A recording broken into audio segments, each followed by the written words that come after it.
Halo Bapak Ibu dan Saudara-saudara, kita berjumpa kembali dalam Ngopi bareng GKI MY, ngobrol untuk pertumbuhan iman bareng GKI Maulana Yusuf. Kehadiran anak dalam kehidupan rumah tangga atau pernikahan tentu menjadi dambaan setiap pasangan. Anak dipercaya dapat melengkapi kebahagiaan dan menyempurnakan keberadaan hidup dari pernikahan tersebut. Tetapi nyatanya ada banyak orang dan tidak sedikit pasangan-pasangan yang harus menantikan dalam waktu yang cukup panjang kehadiran anak tersebut dalam biduk rumah tangganya.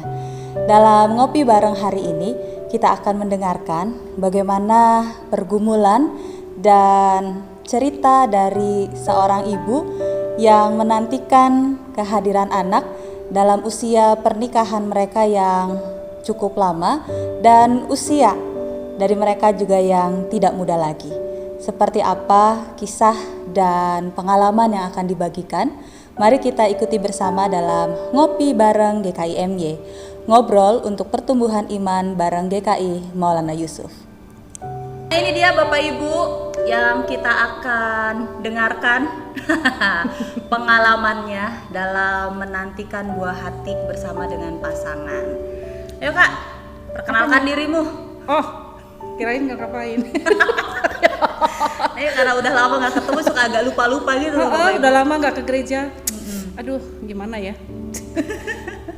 Nama saya Naomi Tobing, biasa dikenal seperti itu. Saya mulai masuk ke Maulana Yusuf tahun 98. Langsung mengajukan atestasi ya jadi anggota. Berhubung suami sudah jadi simpatisan sejak tahun 82. Simpatisan abadi dari tahun 82 waktu masih di Semakdago. Akhirnya tahun 2000 jadilah sertifikasi kami. Kami resmi lah jadi jemaat. Terus ya itu. Nama suami dong. Namanya Bang Oli Nainggolan. Kita punya anak umur 8 tahun 7 bulan. Namanya Cia. Ini tadi apa judulnya? Menanti, dalam penantian ya. Kita nggak akan cerita penantiannya, soalnya kata orang apa? Kepahitan itu harus dijadikan sahabat ya. Tapi sampai sekarang saya belum bisa menjalin sahabat dengan segala kepahitan itu. Gitu susah.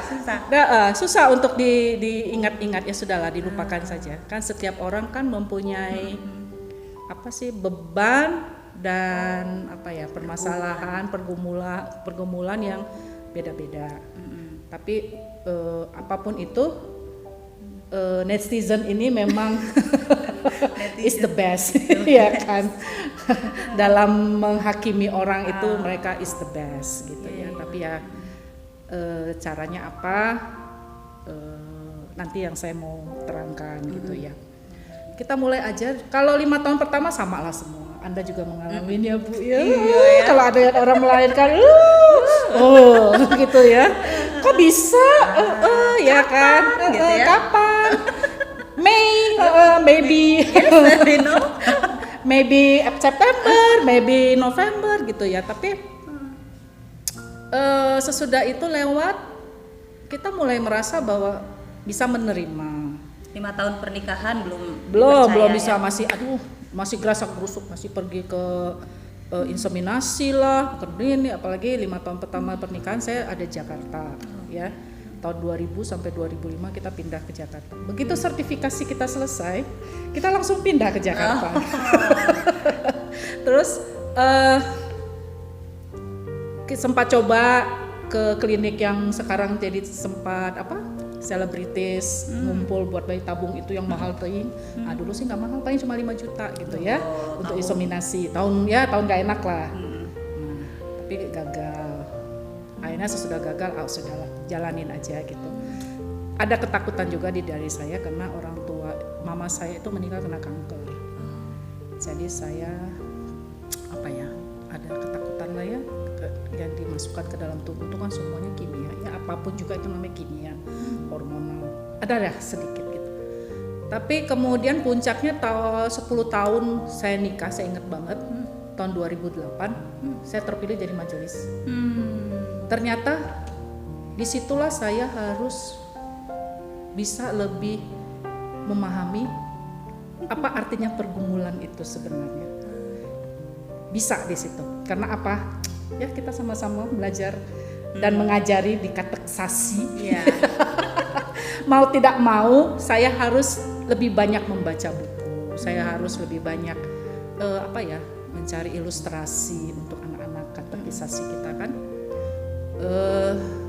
Ada satu buku yang sering saya seri buku yang sering saya beli di toko karena ilustrasinya pendek-pendek kan. Itu Chicken Soup for the Soul.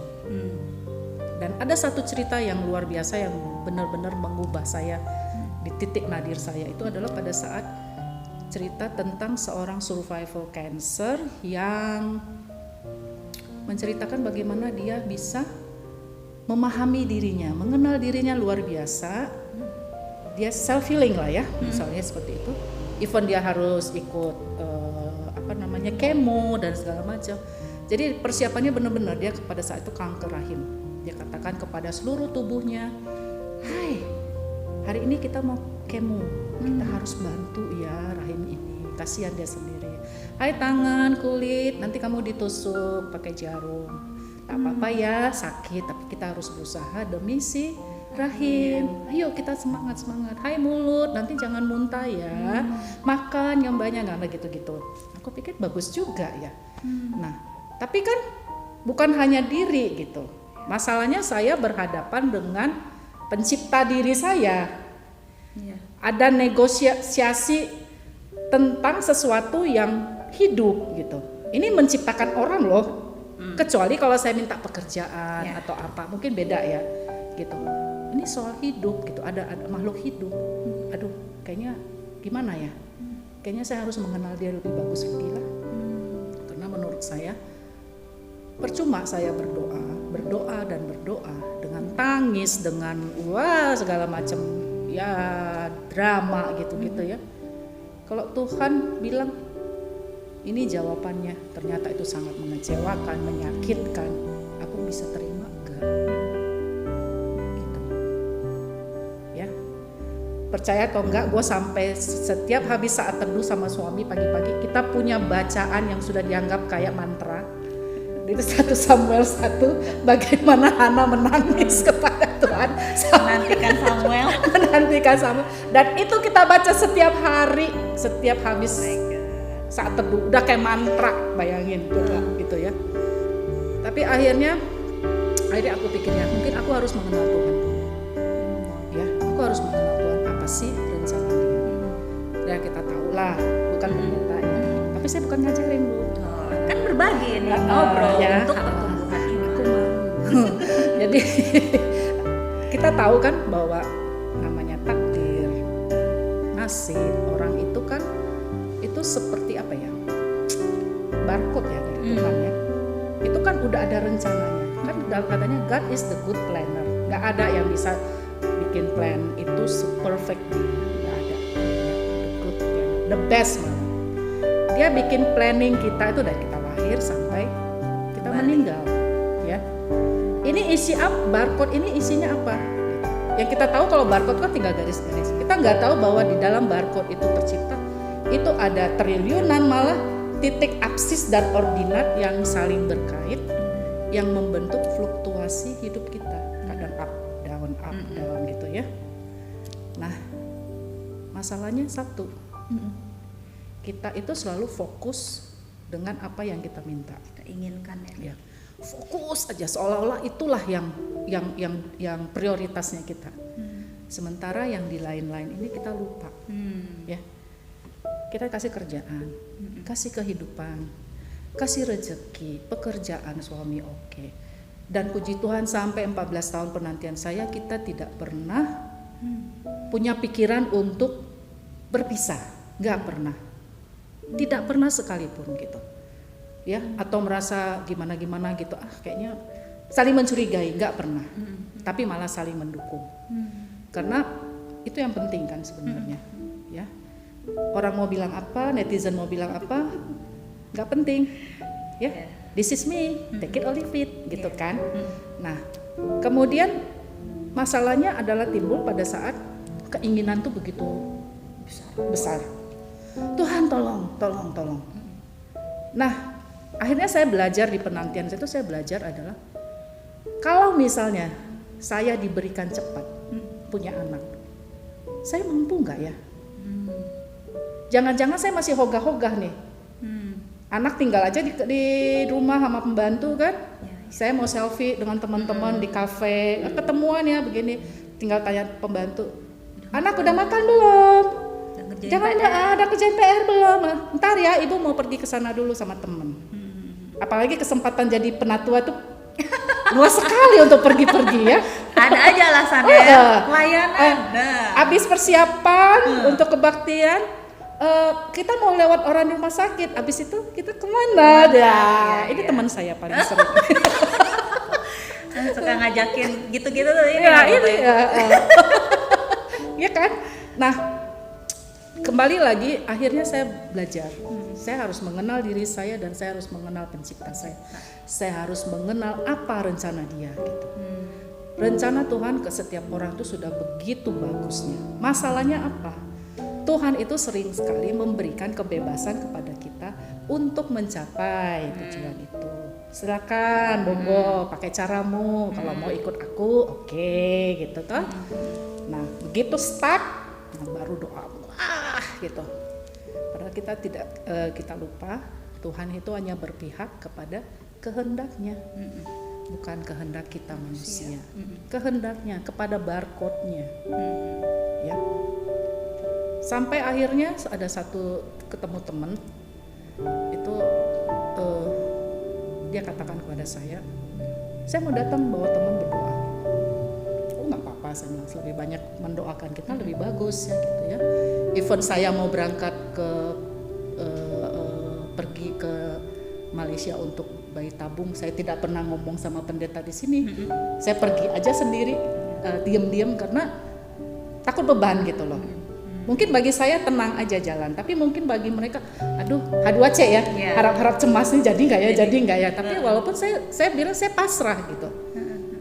Tuhan, saya tinggal ikut aja ini. Kamu bilang apa-apa.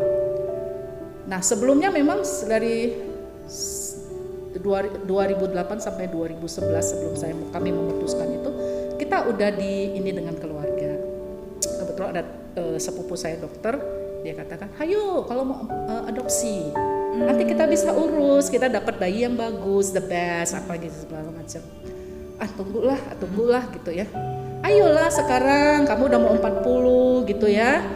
Nanti gini segala macam. Nanti ya banyak hal lah. Gitu. Terus kita doa lagi, gimana Tuhan? Apakah kami harus adopsi? Apakah kami harus menempuh jalan IVF istilahnya atau bayi tabung, atau kami harus berdua, gitu ya? Ya, tidak menutup kemungkinan untuk berdua terus, tapi ya kita sampaikan gitu. Apakah kami harus berdua gitu? Ya kadang kan orang juga ada ya, memang memang ditentukan oleh Tuhan. Nah, ya kamu hanya berdua. Berikan kasih sayangmu kepada anak-anak yang lain yang membutuhkan kan gitu. Nah, pada saat saya mau turut dari penatua, saya ke dokter dulu, saya tanya, dok gimana? Kayaknya saudara suruh saya adopsi aja. Oh no, jangan, saya nggak setuju. Kenapa? Dokternya malah yang bilang. Kenapa? Saya bilang, kamu coba bayi tabung. Terus saya pikir, jangan-jangan Tuhan suruh kita bayi tabung. Kenapa dia tiba-tiba ngomong gitu? Gue bilang gitu. Oke, cari segala macam. Kita akhirnya jalan, memilih ke Malaysia karena pertimbangan. Kalau di Jakarta macet, padat, stres. Surabaya macet, padat, stres. Carilah kota kecil yang aman, yang sepi banget ya di situ. Bisa santai, rileks. Ya, santai dan rileks. Dan itu sampai akhir daripada proses. Satu proses pun tidak pernah ada yang saya ingat.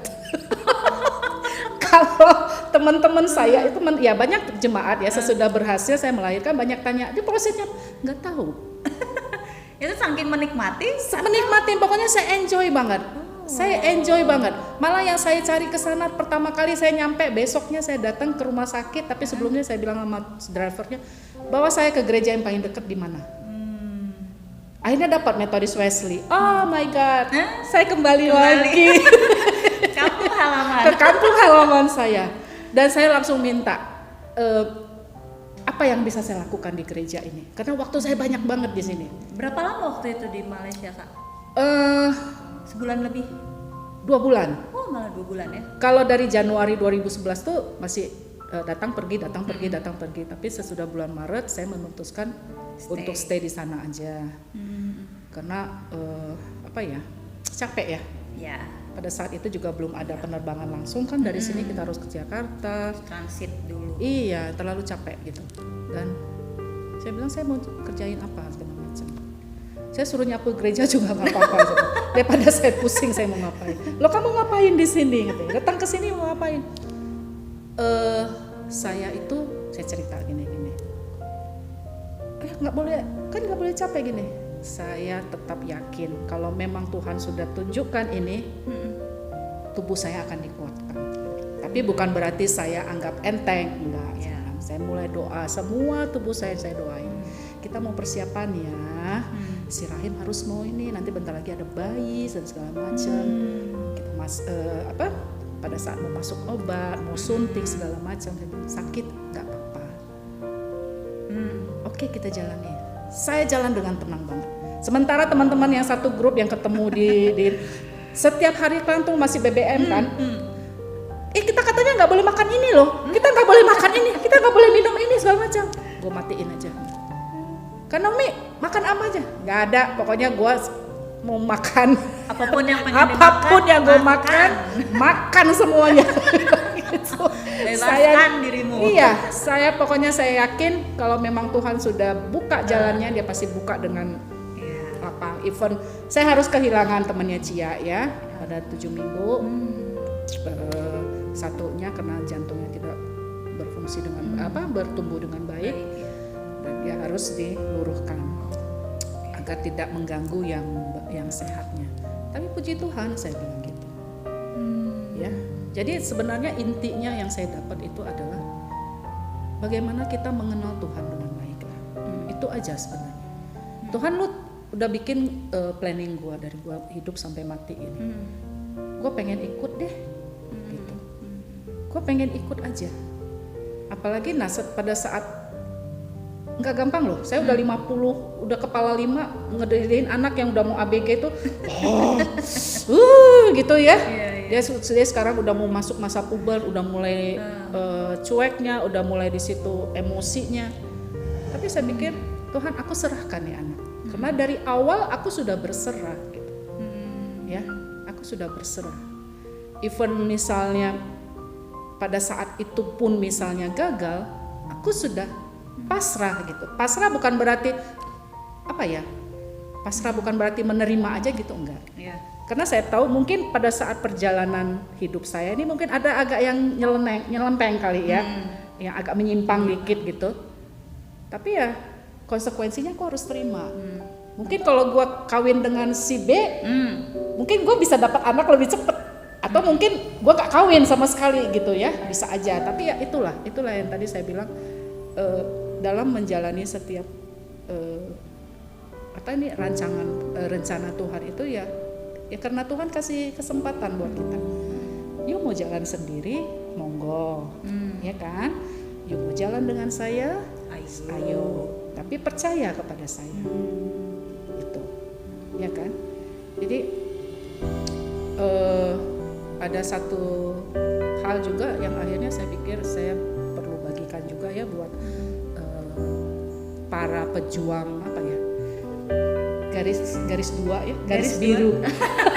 para pejuang garis biru itu ya gimana ya, saya tidak mengatakan bahwa karena saya berhasil langsung saya ini loh gini enggak.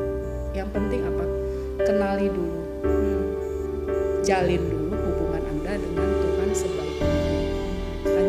sih rencana dia buat diriku saat ini.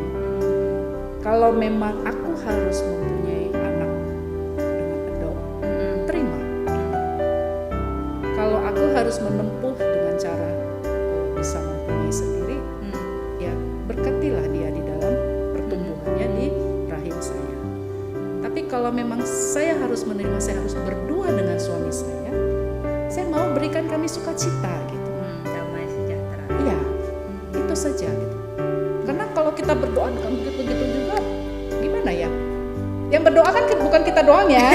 Bu Esther kan juga berdoa. Seluruh dunia berdoa gitu ya. Ya ibaratnya gini aja deh. Saya berdoa, Tuhan jauhkan saya dari COVID, Tuhan jauhkan saya dari penyakit, Tuhan jauhkan saya dari segala macam biar saya sehat. Sementara dokter berdoa, berikan saya pasien hari ini yang banyak. Kemudian bertemulah suatu saat ini si orang yang berdoa ini minta kesehatan, toto dia sakit dengan si dokter ini, ya pasien di tempat praktek dokter. Apakah kita langsung mengatakan, oh ternyata Tuhan lebih dengar doa si dokter? Enggak juga toh, ya kan? Karena balik lagi kepada yang tadi saya katakan, dia hanya berpihak kepada rencana yang sudah dia buat. Tetapkan ya. Iya. Dia nggak berpihak ke manusia. Oh mentang-mentang dia baik, saya buka jalan selebar mungkin, enggak juga. Jadi kakak setelah 14 tahun penantian ya, berumah tangga, lalu juga usia udah nggak muda lagi dong ya? Sudah lewat masa mudanya ya. Sudah lewat. Tapi semangat muda terus. Semangat ya? harus karena kita katakan Tuhan kau yang menciptakan aku, kau yang membentuk aku, inilah aku. Ya terserah Tuhan mau apa sekarang. Jadi buat teman-teman juga kalau nanya ke gue jangan nanya ke saya, mungkin yang lain mungkin lebih banyak recordnya ya. Kalau saya satu pun saya tidak punya record. Sampai ditanya dulu dikasih obat apa nggak tahu. Ya. Lupa saya sama sekali. Karena fokusnya bukan pada itu ya. Nggak, saya nggak mau fokus. Saya pikir oke, Tuhan, pada saat pertemuan saya terakhir dengan dokter, walaupun saya lama punya anak, saya tetap rajin berkonsultasi dengan dokter karena saya pengen tahu tubuh saya ini baik atau enggak gitu. Dengan usia kepala 4 masih bisa enggak gitu ya, dengan kualitas yang baik gitu untuk punya anak gitu ya. Jadi saya tetap rajin ya, 3 bulan sekali saya tetap ketemu dokter, konsultasi, periksa gitu. Terakhir saya ketemu di situ dia langsung bayi tabung. Coba deh. Kalau nggak berhasil baru adopsi. Dia bilang gitu. Saya pikir jangan-jangan kita disuruh di bayi tabung. Ya sudahlah, berangkat sajalah kita. Dengan kepasrahan yang maksudnya keberserahan ya. Ya berserah, kalau bukan udahlah gitu ya, mau apa gitu apa. Makanya saya nggak senang dengan ungkapan apa sih mengalir jalanin aja sesuai dengan aliran air. Ya nggak bisa tuh ya.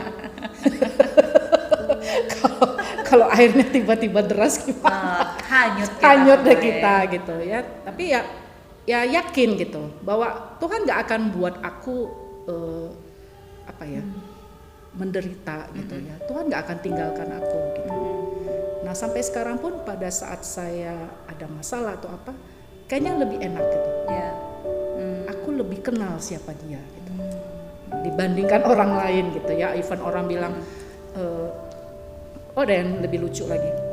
Ada yang datang berdoa kepada saya, mau mendoakan saya ke rumah, sampai dia bilang ini karena dosa kamu, rahim kamu ditutup segala macam. Akhirnya saya bilang maaf, saya mungkin tidak sehebat kalian dalam beriman, tidak punya hubungan yang sedemikian erat seperti kalian dengan Tuhan. Tapi aku anggap dia sebagai bapakku, sebagai bapak saya, seperti bapak saya di bumi. Saya bisa curhat dengan dia seenak saya. Tuhan mau gini, bapakku itu bapakku kok, gitu ya. Itu bapakku gitu. Aku bisa ngomong apa aja yang aku mau. Cuma satu yang kalian belum tahu. Kalian tidak pernah mengingat bagaimana ia mengorbankan dirinya di kayu salib. Kenapa dosa itu harus diingat terus? Itu Terus ngapain dia disalib di sana? Masa saya harus nyalipin dia terus setiap hari? Capek deh. Sekali aja udah cukup lah, gitu ya. Masalahnya kita bisa melihat nggak dengan jelas gitu? Atau perlu tangga yang tinggi sehingga kita bisa lihat dengan jelas apa yang terjadi di Kalvari sana? Dia udah tebus aku gitu. Sekarang bukan waktunya lagi untuk mengatakan, oh ini karena dosa makanya rahimmu tertutup. Bukan, karena saya tidak mengenal dia dengan baik. Itu aja. Saya tidak memahami rencana dia dengan baik. Kalau saya sudah bisa memahami rancangan dia di dalam diri saya, apapun yang terjadi saya akan sukacita gitu. Nah, dalam proses pengenalan tadi ya Kak ya, ngalamin jatuh bangun kan pasti. Iya. Titik terendah yang pernah Kakak alamin dan terus bisa bangkit lagi dan akhirnya oke, aku mengenal, aku memulihkan diri, lalu menerima seperti apa adanya sekarang. Omongan netizen. Omongan netizen. Omongan netizen. Luar biasa. Kan Naomi hebat ya, selamat dari guru sekolah minggu, sekarang udah jadi penatua. Tapi kok belum hamil-hamil? Oh my god. Untung gua gak jadi pendeta ya. Kalau gua jadi pendeta mungkin, kok udah dari guru sekolah minggu, penatua, pendeta, kok gak hamil-hamil?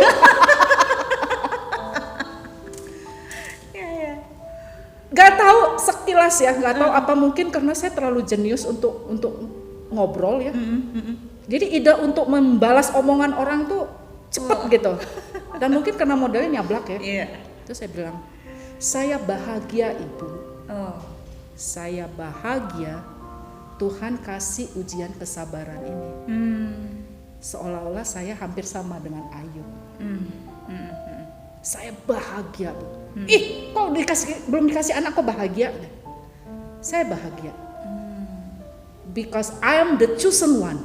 Tuhan pilih saya untuk menjalani ujian ini. Kalau ibu yang dipilih oleh Tuhan menjalani ujian ini, mungkin ibu nggak sekuat saya bu. Apakah bisa? Nah, saya takutnya malah ibu datang ke saya untuk konsultasi soal perkawinan. Yang diambang perpecahan akibat tidak pernah punya anak. Akhirnya dia, oh iya ya kan Naomi ya. Saya bangga Tuhan pilih saya. Padahal habis itu saya nangis di bawah. Nangis di pojokan ya. Aduh, apa dosa saya sampai saya harus begini? Itu yang benar-benar saya pikir. Oh, ini aja yang langsung ngomong ke saya aja berani dengan kata-kata gitu. Gimana yang di belakang saya gitu? Yang kita nggak tahu. Akhirnya saya pikir Tuhan kayaknya aku nggak mau tahu lagi. Saya harus bangkit. Saya harus kenal Engkau. Terlalu capek saya juga berdoa hanya meminta. Akhirnya apa? Saya lupa. Saya punya kerjaan yang Tuhan kasih bagus. Walaupun saya ibu rumah tangga, saya bisa cari duit. Tuhan kasih kerjaan ke suami saya. Kasih kesehatan. Kenapa hanya gara-gara masalah punya anak satu, saya menampik semuanya itu gitu. Di situ saya menangis. Saya bilang, aduh, jahat ya saya ini sebenarnya. Tapi saya berterima kasih, cuma lupa saya ibu itu udah nggak kelihatan lagi.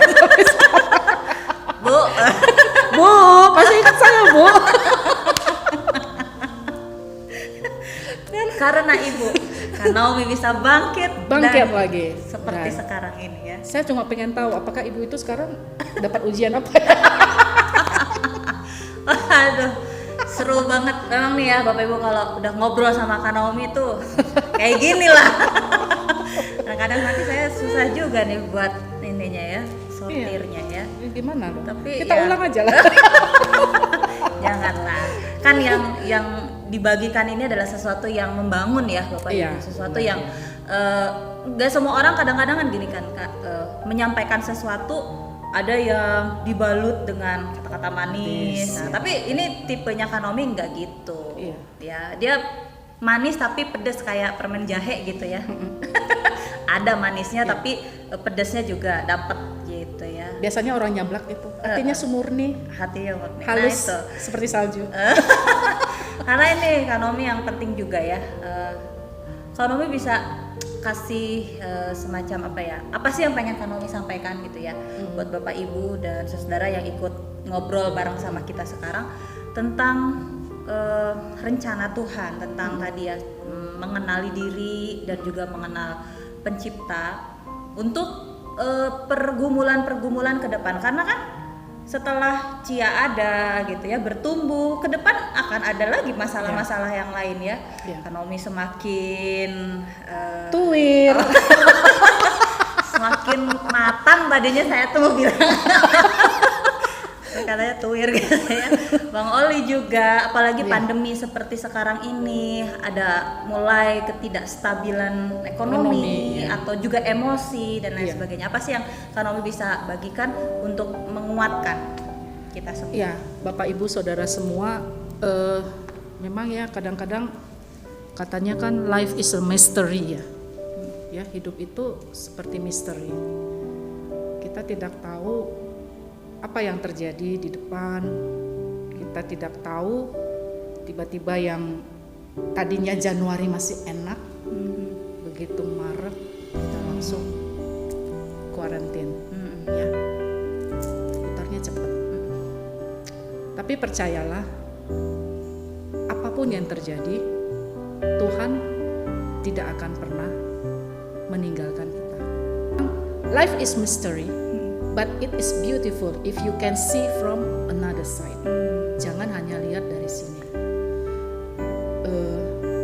Banyak orang bilang,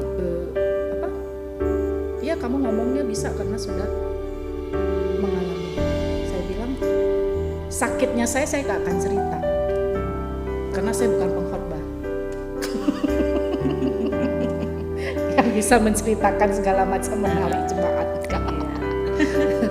Tapi saya hanya memberi encourage gitu. Ayolah, Tuhan itu nggak diam kok. Dia ada di tengah kita. Asal kita mau deket sama Dia. Bagaimana saya mau kasih kamu sesuatu kalau saya tidak kenal kamu, tidak dekat dengan kamu, dan kamu selalu ketemu saya, pusing gak ada duit, pusing begini. Jadi ya itu mengenal dengan luar biasa. Ya, bukan hanya kenal kamu Kristen ya, siapa ya saya kenal yang menciptakan saya, yang menyelamatkan saya, menebus saya. Oke. Yohanes 3:16 bilang begini. Bukan hanya itu, pribadi. Pribadi banget. Mengenal secara pribadi ya. Pribadi banget. Sebagaimana tadi survival cancer itu mengenal seluruh tubuhnya sampai dia bilang, hayo kita bisa gitu. Kita bantu si Rahim, dia harus kuat. Jadi kekuatan doa itu memang the power of prayer itu memang luar biasa ya. Cuma masalahnya adalah apakah kita legowo menerima setiap jawaban itu. Kadang-kadang suami itu suka bilang, nggak boleh ngomong kayak gitu. Saya bilang, Tuhan ini lagi bercanda sama kita, awas ya. aku tidak mau terlalu kaku dengan dia gitu. Bokap gue ini lagi bercanda ini. Gue lagi kita di karantina begini, si bokap ini lagi bercanda ini. Ya, tapi itulah yang saya mau sampaikan ya. Semakin dekat, semakin mengenal Tuhan dengan cara apa aja. Lagu boleh, mungkin kita nggak ada dengan keadaan seperti ini, kita mungkin untuk bertemu orang tuh agak lebih susah. Yang biasanya ikut PA di gereja nggak bisa. Ya kalau PA itu memang lebih enak kalau interaktif ya, ketemu langsung. Membaca boleh dengan lagu. Betapa bahagianya orang Kristen itu. Kenapa? Mereka bisa bernyanyi memuji Tuhan. Bahagia sekali sebenarnya jadi orang Kristen. Saya ingat papa saya bilang, kalau lu susah, tertawakan kesusahanmu.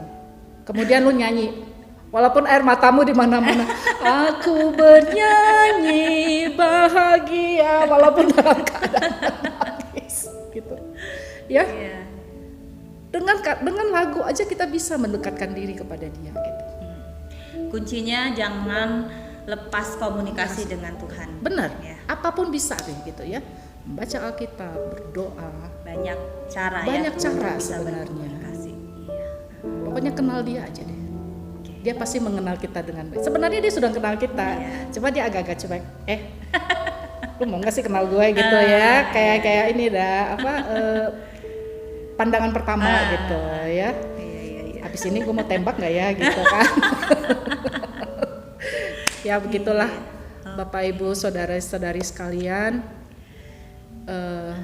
pengalaman saya dalam memiliki anak, perjuangan saya 14 tahun. Lama ya? Lama ya. Tahun ini saya udah 22 tahun pernikahan. Harusnya anak saya udah tamat kuliah ya.